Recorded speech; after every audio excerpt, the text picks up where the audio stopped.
What was your first impression? Of course, we made a photo shooting here at the MOC, so we had an impression of what the building is and how big it is. So, but now all the people are inside, the companies are inside. What's your feeling about this? I think from my point of view, it's really nice to know, to see with my own eyes, how many people there are out there that do actually care about engaging with music on a kind of very deep level, and really care about audio quality and sonic excellence, because I've spent most of my life, aspiring to make music that sounds good, and I've learnt my craft. I've made records for almost 30 years now, and I've learnt from my mistakes, and I've reached a point now where I think my records sound pretty good. They do. But at the same time that I've been getting better and better at my craft, there's been this trajectory going in the opposite direction in the industry, which is towards convenience rather than quality. So it's really nice to come here and to see that actually there is still a minority, yes, but a substantial minority that really care about engaging with music at a very high level of excellence and quality.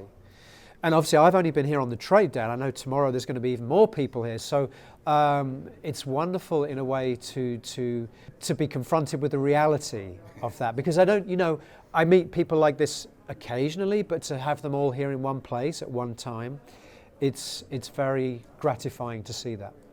Is there a certain record, like The Dark Side of the Moon or anything like this, where you say, play this track and you will find out how good the system is? There's definitely certain records I hold up, as being sonically superior, yeah. Dark Side of the Moon is a very obvious one, and justifiably an obvious one. I would say one of my favourite sounding records of all time is an album called Seeds of Love by Tears for Fears, which ironically was made on, it was made on one of the early digital, and I know because I've remixed it recently. It was made using quite early digital equipment, and actually the resolution, for those that know and care about these things, is not, what they would, these days you'd record at 96K, 24-bit. This is very early on. They're recording at 48, 16-bit sometimes. And it just goes to show that actually those things, the importance of those things can be overemphasized sometimes. That actually if you have an engineer and you have musicians and you have songwriters and artists that really know how to make great sounding music, that's much more important sometimes than these other more technical considerations of bit rates and sampling rates. It's one of the best sounding records I've ever heard. It's one of the best mixed sounding records I've ever heard. So when I was remixing it, I had a real task, to match up to what I thought was one of the best mixed, one of the best sounding records of all time. So yeah, I would probably put that record on. Yeah. Okay. Is there any record out there where you say, this is such a great record, but sound-wise, it's not the quality that I would like this record to be or to have? The quality of the sound? That's a difficult question to answer, because I think there's something about sometimes music and the fidelity of music become intertwined. Like, for example, you could say, well, the first Velvet Underground album is quite lo-fi, but of course that's the appeal. Iggy and the Stooges, there's something about that makes. I'm actually a big fan of lo-fi. Sometimes I will deliberately make sounds sound bad, quote unquote. Not bad, but you know what I mean. I know what it's saying. Yeah. So it's a very difficult question to answer. There are some records that you would point to and say, well, sonically, that's. I'm a big fan of industrial music. There's a band called Throbbing Gristle I'm a big fan of, and they made their first album just on cassettes. And there's tape hiss and there's distortion, and it works for the music, not against it. So it's a very grey area. It's a grey area, but at the same time there are certain records I think that, I've remixed a few records where I feel like I've been able to improve the sonics. And I also recognise that there are some fans who disagreed and preferred it the way it was, perhaps not as clear, not as hi-fi, because they have a nostalgic attachment to it. That's why I'm asking, Yes. because when, one of these records is in the Call of Crimson King. And for me, it was one of the albums, please nobody touch this album, because this album is in my memory, with this sound of the album. Yeah. And then I came to know, okay, Stephen did something to this record. Yeah. And I bought it, and it was superb. But first, Yeah. I was like, no, never touch this record, because in my memories, Yeah. this record has to sound like this. And that's a great example, Yeah. because it's not a very well recorded record. Yeah, I know, but it's... And the drums sound like, bits of paper stretched out. Yeah. It's a very thin sounding drum sound. But this comes back to what we were talking about, is that the sound of that record has become fundamental to what people love about it. And so it's a very grey area how much you mess with the sonics of things. And I try not to mess with things. I try to be faithful to the way it sound, the way these records sound originally, but at the same time try and find some extra clarity, some extra warmth in the sound. And usually it's possible to do that. But it is a very, the analogy is always, the analogy I always give, it's like when they cleaned up the Sistine Chapel, they're taking a layer of grime off. They're not changing what Michelangelo painted, but they're somehow making it shine in a new way. And I think it is possible to do that with audio. But you can imagine why I said, ooh, don't touch this album. Absolutely. Yeah. And I think, unfortunately, history has given us plenty of examples where usually it was the artists themselves trying to remix or rework their own music and modernize the music. And it's not what fans, and I understand that because I am a fan myself.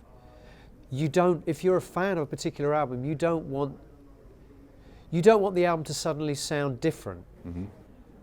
But it is possible at the same time, if this isn't a contradiction, it is possible to make it sound the same, but a bit clearer. Mm.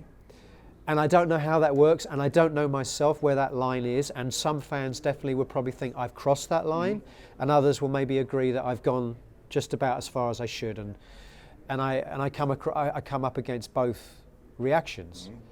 So all I'll say is it's not me asking to do these remixes, it's the record companies and the artists and the management, So I try and do the right thing. If you have one big wish for the future of music, not of the hi-fi systems, of music, what would your wish would be? I think, this is a very broad answer, but your question is quite broad, but I'm going to give you a very broad answer. I'm tired of this concept of genre. Mm. The press conference today, one of the gentlemen asked me about what did I think, what was progressive rock, and I didn't. I hope I was very polite with him. I said, look, to be honest, I can't answer your question because I have no interest in what you call progressive rock. And the answer I gave to him was that I really believe this. I think if you say you play progressive music, then you probably don't. And if you just do your own thing, then you probably do. Mm. And what I'm trying to say by that is if you're kind of obsessed with this idea of parameters in which you create your music, it's kind of a shame in a way. Mm. It's very limiting. And I look at the artists, my favorite artists from history, whether it's Bowie, Frank Zappa, Kate Bush. These are all people that somehow exist outside of genre. The Beatles. These are artists that somehow exist outside of genre. And I think in 2019 we've become too obsessed with categories of music. And unfortunately the internet kind of promotes this in a way, because there's a lot of, if you like this, you'll also like this, and classifying music within genre. And I don't like that. Do you think the album comes back? Probably not. I think, listen, I think there will always be people who will love the idea of the album as a musical journey. Same way I think there'll be people that will always want to watch a movie from beginning to end, you know. There's no reason why people shouldn't want to listen to an album the same way. But I think, again, and I'm speaking very broadly again, I think broadly speaking, the world of music has evolved now, and there's no turning back time. I think it's fair to say that most people now program their own playlists. They don't engage with music in the way that perhaps you or I grew up with music, and that's okay. Music constantly evolves and changes, and the way we engage with music constantly changes. My parents' generation, you know, or maybe my grandparents' generation, just listened to singles. Mm-hmm. And then the album became all important. Through the 60s and the 70s and the 80s, the album became all important. And now we've moved on to another phase where now it's about individual songs, playlists, YouTube, Spotify. And now we're dinosaurs? We are. And in a way, I think that's the way it should be. Every generation should feel slightly confused by the younger generation. But will this continue also with books, with movies and so on? Well, it's happening. I mean, I think it's hard now to see young kids reading books. It's almost like they get taught to do it at school, but I think to read a book in their spare time. I mean, I have 2 stepdaughters, and it's hard to get them to, you know, pick up a book and read it. Why should they? You know, they can just go on YouTube or watch, you know, Netflix or whatever. These things will always be around in the same way that there'll always be a minority, you know, like we talked about, there will always be a minority that care about audio excellence. There will always be a minority that care about the album as a continuum. There will always be people that care about watching a movie at home on Blu-ray, in 4K, but the reality is that most people don't care about that. And in a way, we were talking about this earlier, in a way I think maybe when we talk about music, I think it's not so different, because when I was growing up, I was the odd one out. Most of my friends at school just made cassettes by listening to the radio and taping the songs that they wanted to listen to. They didn't really care about the album. Yeah. So I think even then we were probably a minority, but as you pointed out, we were a bigger minority. Yeah. We're definitely a smaller minority. What would you say, whom would you tell visit a show like this? Who would I tell to visit to visit a hi-fi show? To all of them, or you think that it's very separated people that you would recommend to visit a show like this? I have people, I certainly have friends that still care about the equipment they listen to music on. And I have a lot of friends who couldn't care less. Couldn't care less. They're quite happy with their iTunes library. You know, they listen to music out of their laptop speaker. You know, and it's almost just like you speak in a different language. You can't argue with those people. But I think there are always people that are, it's like anything, there are always people that exist neither in one world or the other, and you can get through to those people. I always say, you know, I've always said that the more I talk about 5.1 and surround and audio excellence, and the more importantly, the more catalogue that comes out in 5.1, the more people will get it. Yeah. You know, for me, the greatest thing that's happened in the last few years to do with surround sound is not anything to do with technical advancement, not anything to do with equipment, it's to do with the fact the Beatles released their music in 5.1. Because suddenly, there are a lot of people out there that are saying to themselves, oh, I'd love to hear Sgt. Pepper. I've never listened to 5.1 before, but Sgt. Pepper's coming out with 5.1. I'm going to go and buy a system just so I can hear the Sgt. Pepper in 5.1. And they do that, and they listen to it, and then they say, well, I've got this system now. What else is there I can listen to 5.1? Ah, there's Jethro Tull, there's Pink Floyd, there's Alan Parker. And so suddenly that whole world has opened up to them.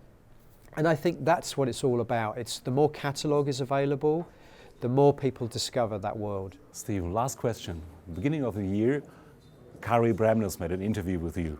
Yes. For the next year, we are already exploring the next musician for our show. Would you do the same? Would you have the interview with a new guy, with the new ambassador for the high-end society? Depends who it is. Yeah. Okay. You better tell me who it is first, yeah. Okay. If it's no. Okay. I'm not interested. I'm joking. I'm sure he's a lovely man. No, I mean, listen. In principle, yeah. I mean, if it's someone that I feel an affinity with, as I'm sure it will be, because I know you guys wouldn't pick anyone that I wouldn't have an affinity with. Yeah, of course. Yeah. Stephen, see you next year. Absolutely. Okay. See you. Thank you. Thank you.